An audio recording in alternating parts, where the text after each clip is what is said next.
All right, y'all, welcome back to the show. It's Anti-War Radio. I'm Scott Horton. Next guest on the show today is Nick Turse. He's an investigative journalist, the associate editor of TomDispatch.com, and currently a fellow at Harvard University's Radcliffe Institute. His latest book is The Case for Withdrawal from Afghanistan, which he edited, and he's also the author of The Complex, How the Military Invades Our Everyday Lives. You can follow him on Twitter, on Tumblr, whatever that is, and on Facebook. His website is nickturse.com. Welcome back to the show. How are you doing? Good, Scott. Thanks for having me on. You're welcome. I'm very happy to have you here. Wow, so what a great article here. You guys know how this works at the way we do it at antiwar.com. Tom Dispatch at tomdispatch.com, Tom Engelhardt, Tom editor.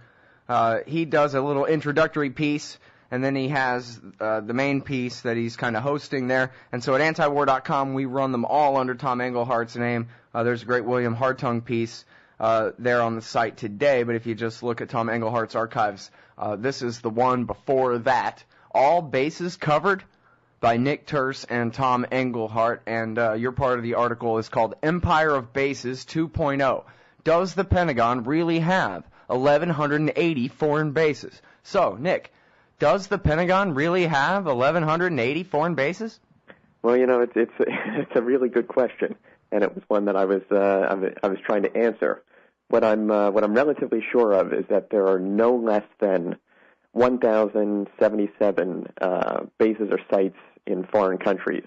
But by other counts, there are as many as 1,180, and there may well be many, many more. I suspect there are. Well, let's talk about some of the different ways that you might go about trying to count these things. In fact, this is kind of how your article reads. It's an investigation of how many bases there are, American military bases there are in the world, but it's also kind of the story about trying to find out, too. Yeah, it's not as easy as you might think. The military does its best to obscure the numbers, and I had to do a lot of digging around, and this is what I believe the best count available, but really there's no way to know for sure.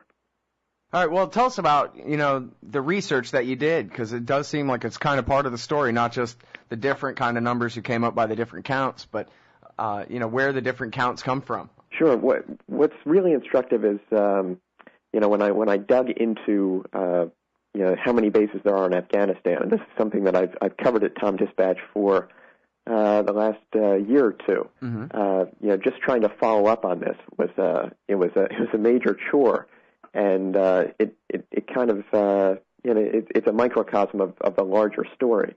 When I dug into this in January of 2010, I was told this, and it took a while to get to this number, but that there were nearly 400 U.S. and coalition bases in Afghanistan, in addition to about 300 Afghan Army bases there.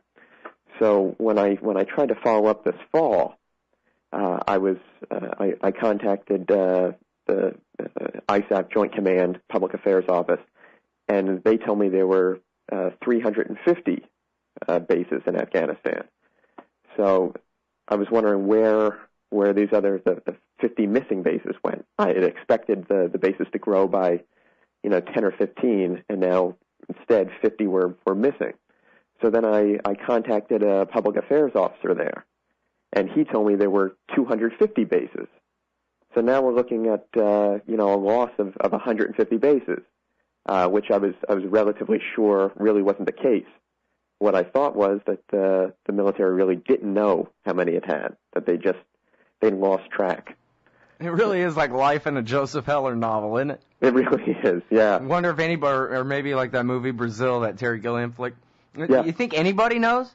I really don't, because I sent back I emailed back all the numbers they'd given me, 400, 350, 250, and I said what gives? I mean, you guys you have any idea how many bases you have there? So I got bounced around to a couple different public affairs folks, and then they just came back to me and said, oh, you know what, 400's right, actually, and we built another 11 this year, so it's 411. but I got the impression that that really they had no idea, because when I kept following up, they'd say that they sent out requests to lower commands in the field, different command echelons count differently, and it really sounded like no one there had any clue. They were building bases, they were hardening bases, expanding bases. There's construction going on all the time, but nobody bothers to even keep count, because these numbers are just constantly growing. Mm-hmm. And this is the new math. Yeah, and I think this has gone on all around the world. The late Chalmers Johnson, he always delved into something called the base structure report, mm-hmm. which is the way the military tracks its foreign bases. But when I went through there, I looked at the foreign bases. Right now, they're claiming that the base count actually has dropped in recent years. But and they say there's 662 foreign sites right now. When Chalmers looked, there were roughly 100 more. But when you look at the fine print of the report, the Pentagon tells you that if a foreign base is less than 10 acres in size, or they value it at less than $10 million, and they do the valuation, so they can say anything costs whatever they want. They don't even bother to count it. So we have no count. Anything smaller than 10 acres, huh? That's still pretty sizable, really. Yeah. I call them micro bases, but they aren't exactly micro. Only by Pentagon standards would anyone consider these things micro. Right.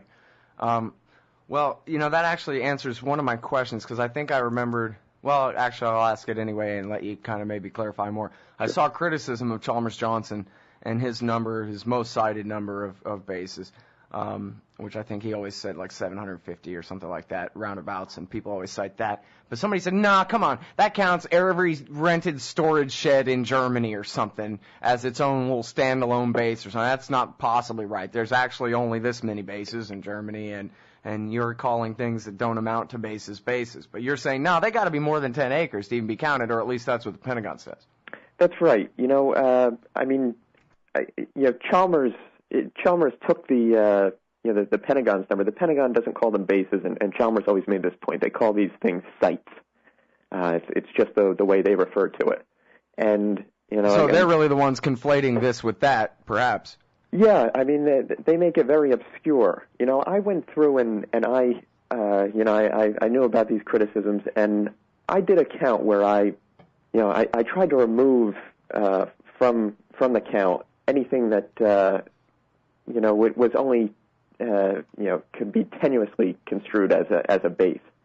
So what I did was I pulled out things like family housing complexes, resort hotels, ski areas, golf courses. The Pentagon has all of these, and they're all tossed into the count. Now, even if you remove those, you're still left with 570 foreign sites, to use the Pentagon's terminology overseas, which is, it's exceptionally sizable. And and another thing a point that Chalmers would always make is that there's so many other places where the Pentagon doesn't count. So, for him to count all of these as bases, I really don't think is beyond the pale. It makes a lot of sense when you're trying to tease out numbers that the Pentagon's always keeping obscured and under wraps. Well, as you know, Muqtada al-Sadr's back, and he's saying, no, I'll continue to support the Iraqi government of Nouri al-Maliki as long as he continues to insist the Americans are out, really out, by the end of this year. And yet, I wonder about whether you know how many bases are left there, about perhaps bases in Kurdistan, and what's to be done with the biggest embassy that one country has ever built in the middle of another. They're in the heart of Baghdad. I don't know. So I'll ask you that again when we get back from this break. It's Nick Turse, everybody, TomDispatch.com. The other day on the show, Tom Dispatch, Tom Engelhardt, that's all the same guy, he said that Nick Turse was the best researcher he has ever encountered. Better even than Chalmers Johnson, who sets the standard. Well, he's the editor of The Case for Withdrawal from Afghanistan. He's a historian, journalist, essayist, and Associate Editor and Research Director of the Nation Institute's TomDispatch.com. And he's also the author of The Complex, How the Military Invades Our Everyday Lives. So, tell me, Nick, what about the current and the present and future of the American military occupation of Iraq? Well, we know that the U.S. had more than 400 bases in Iraq at its height. And as far as I can tell right now, there are no fewer than 88 bases still there. No fewer than 88 bases still there. That's right. And how many combat troops and mercenaries? I guess they say there's 100,000 contractors, but I never know how many of those guys are peeling potatoes or driving trucks, or how many of them are combat forces with machine guns. Yeah, it's almost impossible to tell. I wish I had a number for you, but I just don't. But I am relatively sure that we're still looking at 88 bases there, and Sauter's put the pressure on, so that's a lot of bases to get rid of in a year. I'll be interested to see if they're really able to pare it down to zero before the end of this year. Yeah, immovable object, unstoppable force coming together there. I remember when Obama gave his speech saying that he was going to abide by George Bush and Maliki's status of forces agreement and get out at the end of 2011. That Jim Miklaszewski reported from the Pentagon that, everybody over here says, yeah, right to that. They stole Iraq fair and square, and they're keeping it 15 or 20 years is their timeline. Of course, McClatchy says that the State Department, Hillary Clinton, finally gets to be the commander-in-chief of something. She's building her own army of mercenaries there, I guess, to protect that embassy, huh? That's right. There's certainly going to be, a major U.S. presence at that embassy, which it stretches the term embassy when you look at the setup that they have there. It's really one, it's another mega base of its own. So we know that's going to be there no matter what. And I suspect that somehow, some way, there's going to be a U.S. presence at bases there. Because the Pentagon isn't very good at getting out of places. It's not what it does. Yeah. I kind of want to apologize to my listeners because I know everybody wants to be over Iraq and let it go. But as long as our government hasn't let them go yet, then I can't let that go. This thing is still on. That's not a bygone George W. Bush Jr. era thing here. Yeah, 88 bases remain in 2011. Yeah, Iraq's far from the past at this point. All right, so talk to me about the stands.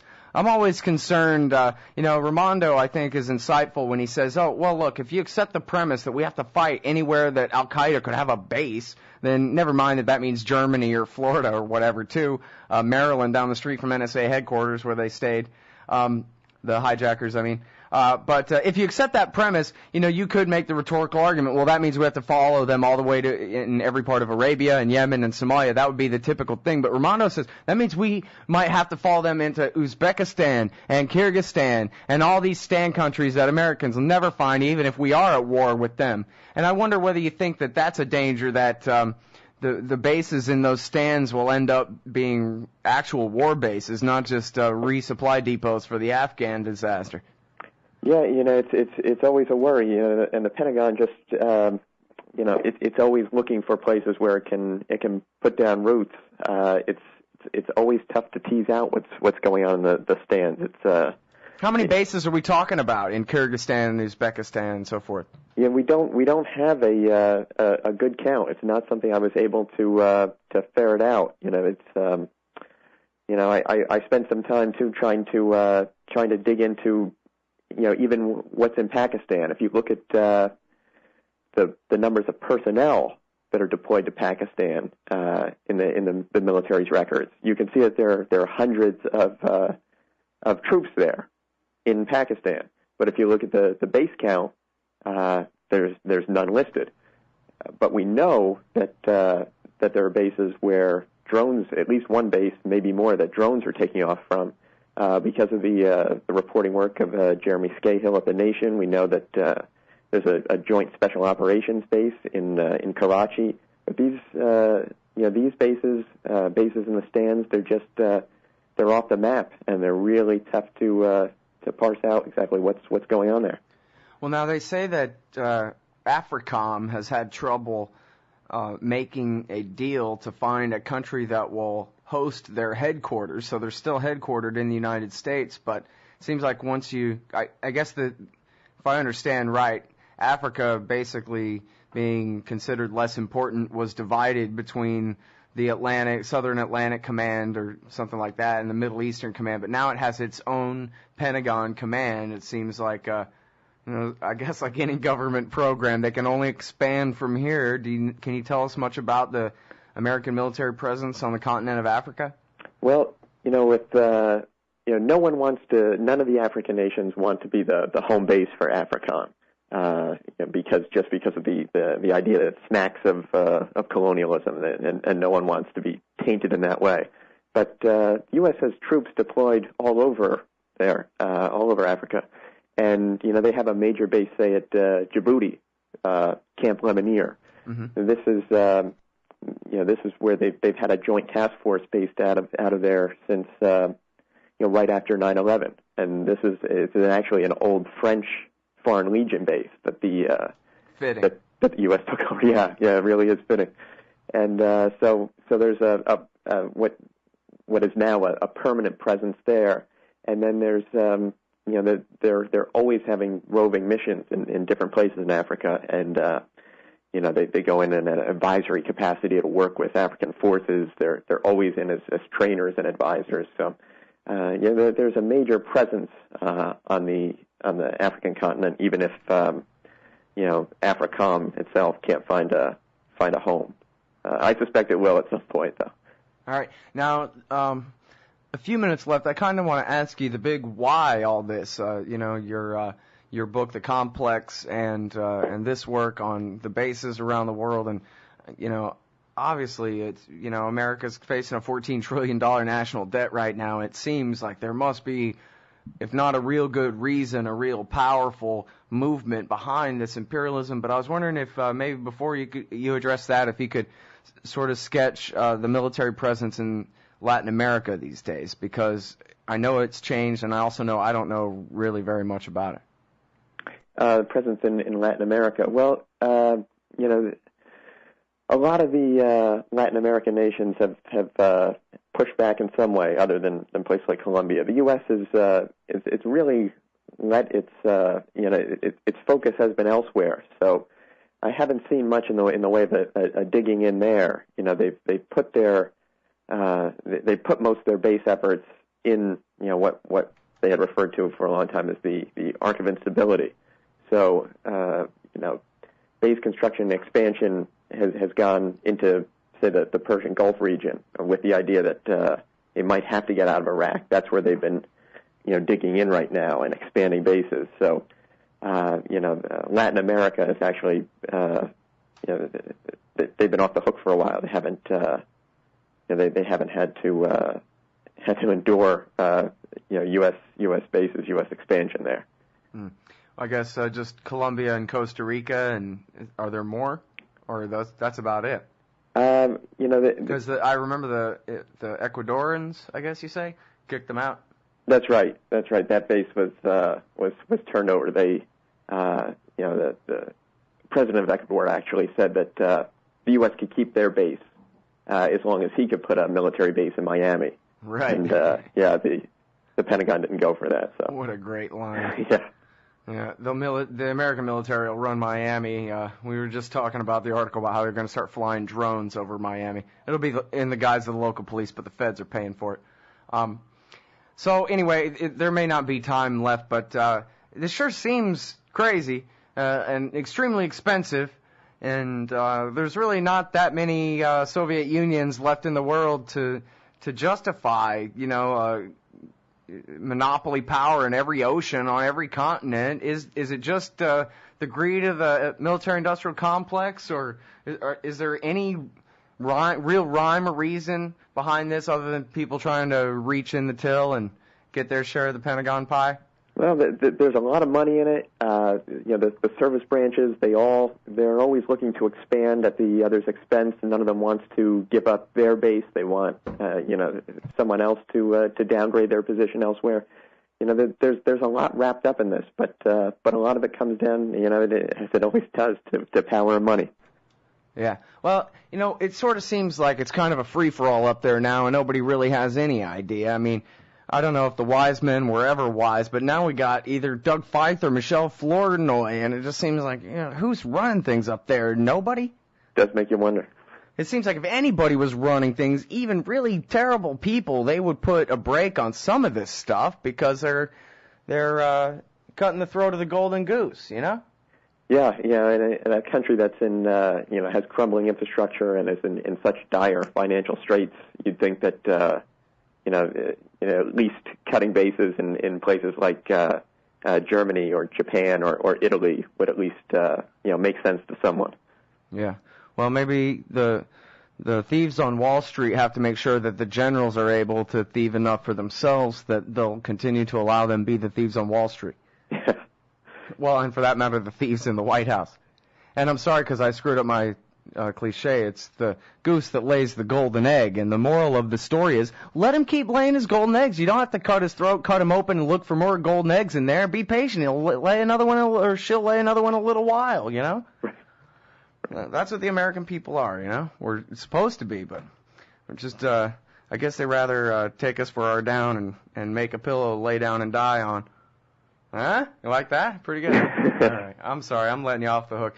Everybody, that is the heroic Nick Turse. He's a historian, journalist, and essayist, and associate editor and research director for TomDispatch.com. You can find his article on the basis under Tom Englehart's name at antiwar.com. Thanks very much. Appreciate it. Thanks a lot, Scott. Have a good day.